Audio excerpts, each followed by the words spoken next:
যারা বিএনপির বিরুদ্ধে ষড়যন্ত্র করছে কতিপয় রাজনীতি দল, তারা কিন্তু জনগণের সমর্থন নেই।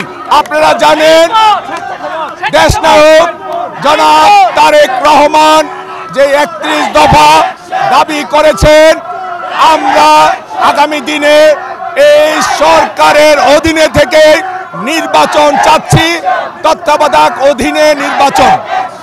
আমরা আগামীতে এই বিএনপি তথা বাংলাদেশের যত রাজনৈতিক দল আছে তাদেরকে নিয়েই আগামী দিনে সংসদ নির্বাচনে বিএনপি বাংলাদেশের একক সংখ্যাগরিষ্ঠতা লাভ করবে ইনশাল্লাহ।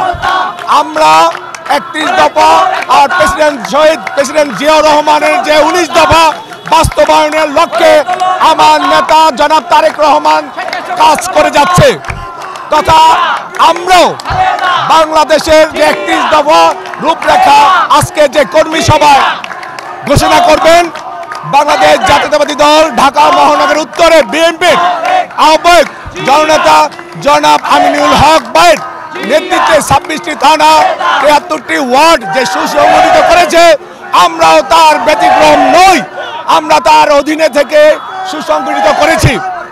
এইটি নিয়েই আগামী দিনের রাষ্ট্রনায়ক জনাব তারেক রহমান আমাদের রাষ্ট্রপ্রধান হিসাবে আবির্ভাব ঘটবে ইনশাল্লাহ। আপনাদের মাঝে দোয়া রইল ইনশাল্লাহ।